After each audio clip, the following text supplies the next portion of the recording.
Good morning, Flagler County. I'm Rich Carroll. You're listening to Flagler's Morning News on Wednesday, January 11th. All along, I've been saying I wouldn't have run for re-election. Flagler Beach City Commissioner Ken Bryan is making it official. He's pulling his bid for re-election to his city commission seat. My wife and I talked about it, and she was kind of disappointed because she's going to be retiring herself in another year or two. And we wanted to do some traveling. Want to spend some more time with my grandkids, up in Maryland and South Dakota. And also wanted to finish my book. I started a book 10 years ago, From Outhouse to White House, which covers the time when I was a janitor all the way up to working at the White House itself. So I got some things I want to do, and I talked about it and talked to her, and I said, well, maybe we should go ahead and consider this a little bit more. I'm 74 years old and time to move on and pass the baton to someone else. He touted several of his accomplishments. One of the things I'm very proud of, being a disabled veteran, is the fact that we were able to get a lot of renovation work done on Veterans Park with the benches and then the name plaque sponsorship program that I put through. We got that done. I was able to spearhead some ordinances that help with the city itself, like the one on parking issues, which helped to discourage people from parking on the dunes. The other thing that I was able to get a nice grant for was the cigarette butt receptacles, which helped to keep the cigarette butts and the litter out of the streets. I put up 75 of those with volunteers and myself.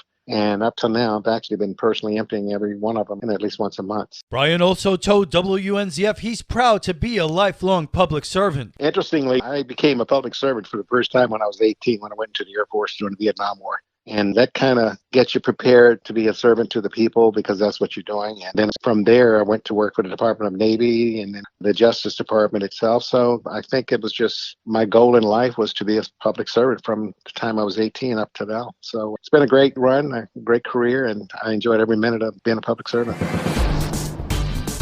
This local news is a service of Flagler County's Toyota dealer, Beaver Toyota, US 1 St. Augustine, here to wow you. Flagler County Commissioners approved more funding for emergency dune repairs. The commission okayed an additional $3.6 million, with some of that money coming from the Tourist Development Council. Commissioner Andy Dan says he's concerned what happens if the TDC decides not to allocate the money. If we're asking TDC, it's almost as if this should be a joint presentation between engineering and TDC if we're using their funds. I have no idea, based on the information, how depleted we're making TDC accounts in these requests. We're committing funds from TDC before they've seen them, and I just think we have to come to an agreement as a commission on how we're going to handle these in the future moving forward. City engineer Faith Al-Kahib says it's a matter of coordinating the TDC board meetings with the commission schedule. We are planning to go to their board and present to them about what's happening. But your meeting schedule at this time, one meeting in the month, their board meeting on the 18th. That means if I have to wait for them, I have to delay it for the first meeting in February. That's the reason what happened here, your meeting schedule with their board meeting schedule. The county will hold a special meeting January 18th to take account of the TDC's moves. For Flagler's Morning News, I'm Rich Patchke. It was a busy weekend for the Flagler County Sheriff's Department. In this week's roundup of criminal activity around Flagler County, a porch pirate was caught on camera. Flagler County Sheriff Rick Staley. They called us, sheriff's deputies responded, and not only arrested him for being a porch pirate, but determined that he had broken into the neighbor's house also. A case of drug trafficking also kept deputies busy this week. After finding his vehicle and staking it out for him to return, he was arrested.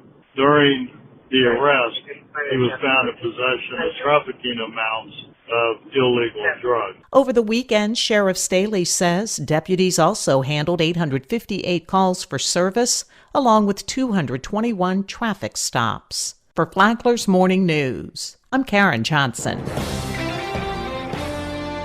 They're calling it the unmasking of the masquerade. That's the plan for this year's Flagler Education Foundation fundraiser on Mardi Gras Day, February 21st.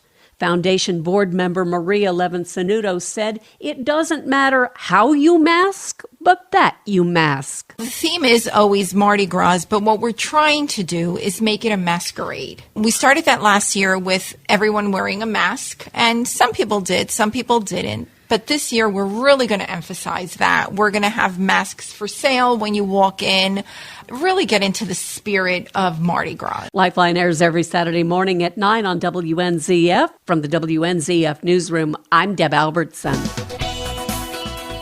And now you're up to date on Flagler's Morning News. I'm Rich Carroll.